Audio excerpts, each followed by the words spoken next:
Shalom, salam sejahtera bagi kita sekalian. Selamat berjumpa kembali dalam program Paskal, Pastoral Counseling Alkitab. Baik, kita akan segera mulaikan. Pertanyaan yang pertama datang dari seorang pria berusia 22 tahun.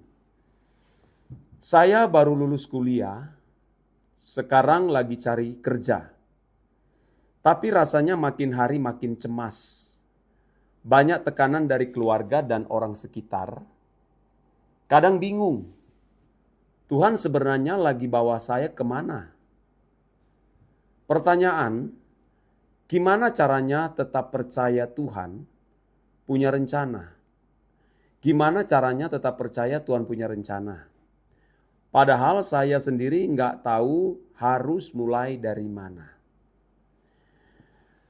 Saya tidak tahu yang kamu maksudkan tekanan dari keluarga dan orang sekitar itu kepada kamu masalahnya apa. Ya, tidak dijelaskan di sini.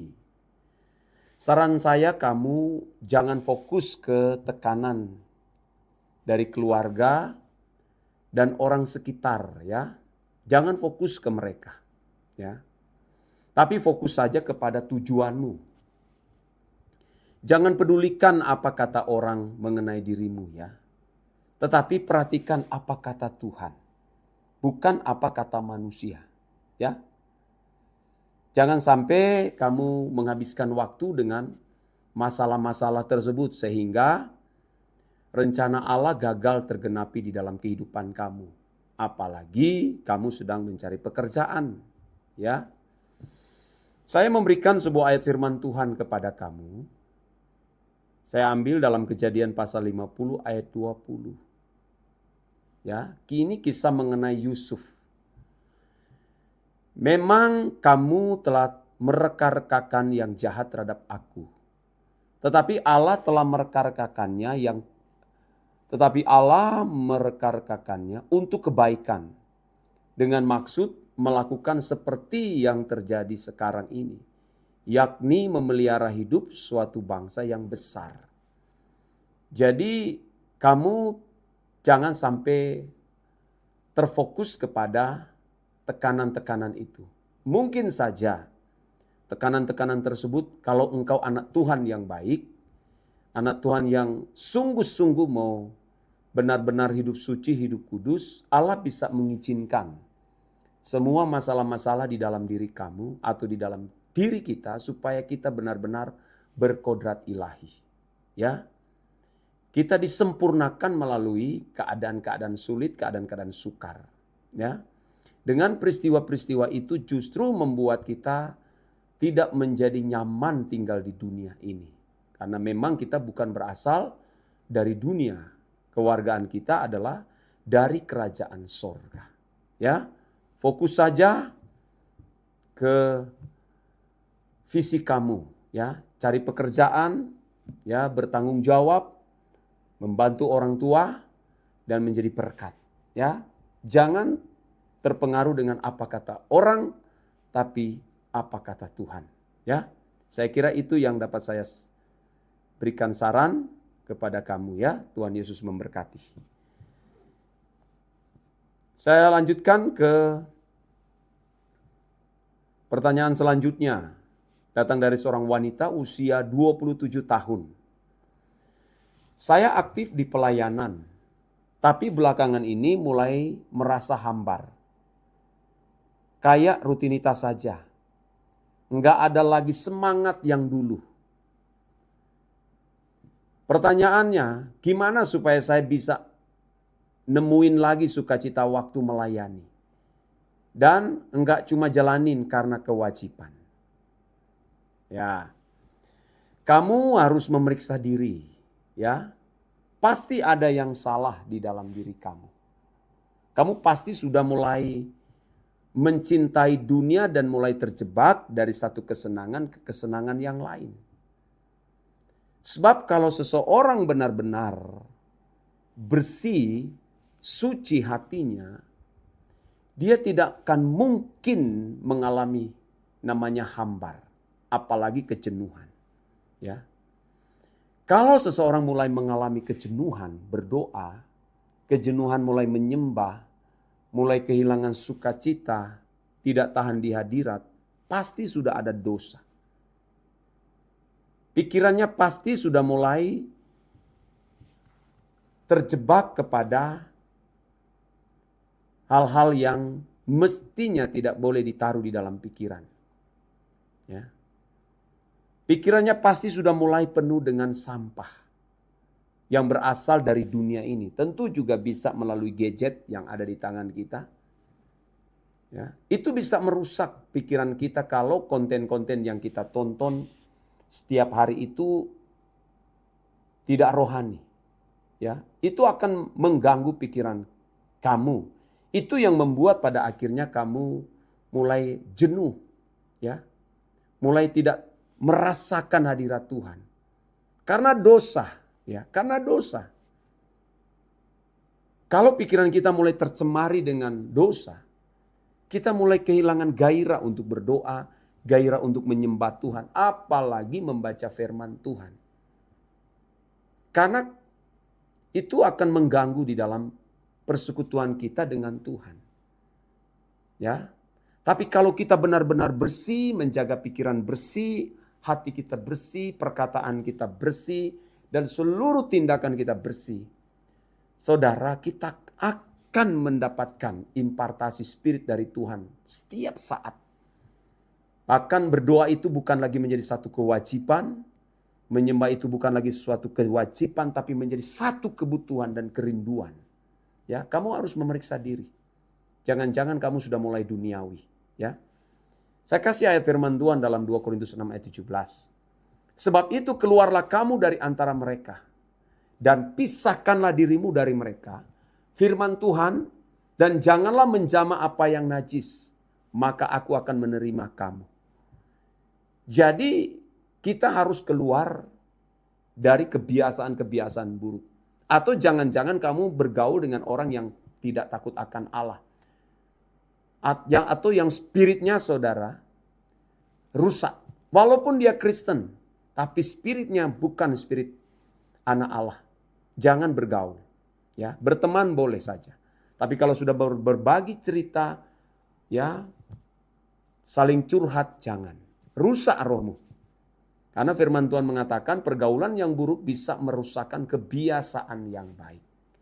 Ya, kamu harus menghindari itu, ya. Dan saran yang kedua dari saya adalah kamu ikut doa pagi dengan saya. Ikut doa pagi bersama saya setiap pukul 5 pagi. Waktu Indonesia bagian tengah. Ya, pukul 5. Kalau waktu Jakarta tentu pukul 6. Tapi waktu Indonesia bagian tengah, karena saya berada di Manado, Anda bisa mengikuti doa pagi saya. Setiap jam 5 waktu Indonesia bagian tengah. Ya.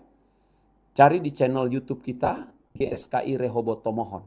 Anda akan menemukan dan Anda bisa mengikuti doa pagi setiap hari. Anda akan mendapatkan impartasi, ya, impartasi spirit, dan kamu pasti akan makin hari makin rohani dan makin mencintai Tuhan. Oke, itu saran saya dari saya. Tuhan Yesus memberkati, kamu luar biasa, ya, maju terus dalam Tuhan. Oke, saya lanjutkan kepada pertanyaan yang selanjutnya, datang dari seorang pria usia 35 tahun. Sebagai kepala keluarga, saya ngerasa harus kuat dan nyukupin semuanya. Ya, sebagai kepala keluarga saya ngerasa harus kuat dan nyukupin semuanya. Oh, itu bagus, itu adalah tanggung jawab. Ya, sebagai kepala rumah tangga. Tapi dalam hati sering khawatir. Apalagi soal keuangan. Kadang takut banget gagal mencukupi kebutuhan istri dan anak-anak. Pertanyaan, gimana caranya bisa benar-benar berserah sama Tuhan? Tapi tetap bertanggung jawab sebagai suami dan ayah. Kamu memikirkan sesuatu yang belum terjadi. Itu dosa. Ya, dosa. Ya. Kamu memikirkan sesuatu yang belum tentu terjadi. Kenapa kamu harus memikirkan hal itu yang belum tentu juga terjadi kok? Ya. Tetapi karena kamu memikirkan hal-hal yang belum tentu terjadi, maka iblis menangkap itu. Apalagi kalau sudah keluar dari mulut. Sudah dipercakapkan. Saya tidak mengatakan bahwa iblis itu maha hadir. Jangan-jangan pada waktu kamu mengucapkan kata itu, iblis dengar, lalu dia tangkap kekhawatiranmu itu ya, dan terjadilah apa yang kamu pikirkan dan yang kamu ucapkan. Nah, ini harus hati-hati. Mestinya jangan kamu khawatir. Ya, kalau kamu hidup suci, menjadi anak Tuhan, menjadi seorang bapak, seorang pria yang takut akan Allah, berjuang hidup suci, memikul pekerjaan Tuhan, ya. Tidak mungkin tidak dipelihara oleh Tuhan. Allah kita hidup, dia bukan Allah orang mati. Allah tidak pernah berubah dulu, sekarang, sampai selama-lamanya. Dialah yang awal dan yang akhir. Alfa dan Omega. Tidak pernah berubah. Ya. Kalau putra tunggalnya Tuhan kita Yesus Kristus, nyawanya ditaruh di atas kayu salib, masakan hanya soal makan minum, kamu khawatir. Ya. Jangan kamu khawatir ya. Kalau kita membaca, saya bacakan ayat firman Tuhan yang terambil dalam Lukas pasal 12 ya. Lukas pasal 12 ayat yang ke-22 ya. Mari saya bacakan. Ini mengenai hal kekhawatiran. Yesus berkata kepada murid-muridnya, "Karena itu aku berkata kepadamu, janganlah khawatir akan hidupmu, akan apa yang hendak kamu makan, dan janganlah khawatir pula akan tubuhmu, akan apa yang hendak kamu pakai. Sebab hidup itu lebih penting daripada makanan, dan tubuh itu lebih penting daripada pakaian. Perhatikanlah burung-burung gagak yang tidak menabur dan tidak menuai, dan tidak mempunyai gudang atau lumbung. Namun demikian diberi makan oleh Allah. Betapa jauhnya kamu melebihi burung-burung itu. Siapakah di antara kamu yang karena kekhawatirannya dapat menambahkan sehasta pada jalan hidupnya? Jadi kalau kamu tidak sanggup membuat barang yang paling kecil, mengapa kamu khawatir akan hal-hal lain? Perhatikanlah bunga bakung yang tidak memintal dan tidak menenun. Namun aku berkata kepadamu, Salomo dalam segala kemegahannya pun tidak berpakaian seindah salah satu dari bunga itu. Jadi jika rumput di ladang yang hari ini ada dan besok dibuang ke dalam api, demikian didandani Allah. Terlebih lagi kamu, hai orang yang kurang percaya. Jadi janganlah kamu mempersoalkan apa yang akan kamu makan atau apa yang akan kamu minum. Dan janganlah cemas hatimu. Semua itu dicari bangsa-bangsa di dunia yang tidak mengenal Allah. Akan tetapi Bapamu tahu bahwa kamu memang memerlukan semuanya itu. Tetapi carilah dahulu kerajaan Allah, maka semuanya itu akan ditambahkannya juga kepada kamu. Jadi jangan khawatir ya. Ya, kalau kamu mau, kamu ikut doa pagi dengan Bapak. Ya, kamu ikut doa pagi saya setiap pukul 5 waktu Indonesia bagian tengah. Ya, kamu akan diimpartasi spirit ya. Kamu akan mengalami Tuhan ya, dan akan mengubah cara berpikir kamu melalui firman-firman yang murni. Tuhan memberkati ya, itu sebagai saran saya. Maju terus dalam Tuhan Yesus Kristus ya. Oke, saya melanjutkan pertanyaan selanjutnya, datang dari seorang wanita usia 19 tahun. Wah, kamu masih muda ya. Belakangan ini saya merasa makin sulit ngobrol sama orang tua. Mereka banyak ngatur dan ngerasa paling tahu yang terbaik buat saya. Padahal saya sudah berdoa untuk rencana ke depannya dan pikirin baik-baik keputusan yang mau saya ambil. Pertanyaan, gimana caranya tetap jaga hubungan baik sama orang tua? Tapi juga tetap jalanin hidup, tetapi juga tetap jalanin hidup sesuai yang saya yakini benar di hadapan Tuhan. Nah, kamu tetap menghormati apa pendapat mereka tentang kamu. Ya. Sekalipun itu mungkin bertolak belakang dengan pemikiran kamu. Kamu tetap menghargai pendapat mereka. Ya, karena mereka itu adalah orang tua kamu. Ya, tentu mengetahui ya, mereka yang mengurus kamu, mereka yang membesarkan, mereka yang melahirkan ya. Tidak ada orang tua yang menginginkan anaknya gagal. Ya. Semua orang tua pasti menginginkan anaknya berhasil, sukses ya. Kamu harus belajar mendengar, menjadi pendengar yang baik, ya, tanpa membantah. Kamu dengar saja apa perkataan orang tuamu mengenai kamu. Ya, jangan langsung merespon dengan negatif, ya. Didengar saja tanpa membantah. Ya, langsung katakan aja siap mam, siap pap. Apa ruginya? Ya, apa ruginya? Nah, saran saya jangan sekali-kali kamu berdebat, ya, apalagi sampai bertengkar dengan orang tua. Jangan. Walaupun itu bertentangan dengan kehendakmu. Jangan pernah berdebat dengan orang tua, ya. Tetap kamu hormati dia. Tetap kamu hormati mereka, ya. Saya kasih firman Tuhan, ya, yang terambil dalam Efesus pasal 6 ayat 1, ada beberapa ayat ini sangat penting, ya, sebagai landasan, ya, kamu sebagai anak atau kita sebagai anak terhadap orang tua. Efesus 6 ayat 1, hai anak-anak, taatilah orang tuamu di dalam Tuhan, karena haruslah demikian. Kolose pasal 3 ayat 20, hai anak-anak, taatilah orang tuamu dalam segala hal. Nah, dalam segala hal. Karena itulah yang indah di dalam Tuhan. 1 Timotius 5 ayat 1, janganlah engkau keras terhadap orang tua, melainkan tegurlah dia sebagai bapak. Tegurlah orang-orang muda sebagai saudaramu. 1 Petrus 5 ayat 5, demikian jugalah kamu, hai orang-orang muda, tunduklah kepada orang-orang tua. Dan kamu semua rendahkanlah dirimu seorang terhadap yang lain. Sebab Allah menentang orang yang congkak tetapi mengasihani orang yang rendah hati. Jadi kamu dengar saja. Jadilah pendengar yang baik, ya, jangan membantah, jangan bertengkar, ya. Dan teruslah hidup suci, hidup kudus. Jangan lupa kamu harus mencari Tuhan setiap hari, ya. Ya, janganlah bersandar pada pengertianmu sendiri, tapi bersandarlah kepada Tuhan, maka Dia akan meluruskan jalanmu. Tuhan memberkati. Semangat, maju terus, ya, di dalam Tuhan. Oke, saya akan lanjutkan ke pertanyaan berikut. Datang dari seorang pria usia 30 tahun.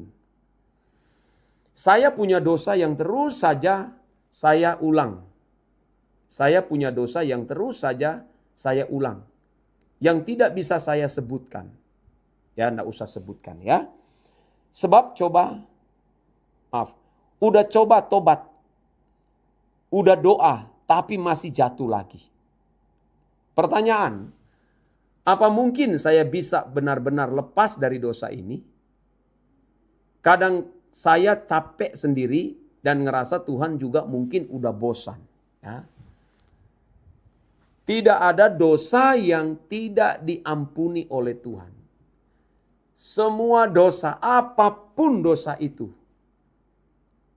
tetap ada pengampunan dari Tuhan apabila dosa itu diakui. Diakui, ya. Kan tertulis dalam firman Tuhan, barang siapa mengaku dosa, ya, kepada Tuhan, maka Ia adalah setia dan adil akan mengampuni dosa dan menyucikan kita melalui darahnya. Jadi sebesar apapun dosa yang kamu lakukan, tetap ada pengampunan selama itu kamu akui di hadapan Tuhan. Jangan di hadapan manusia. Ya, jangan di hadapan manusia, tapi kamu akui di hadapan Tuhan, ya.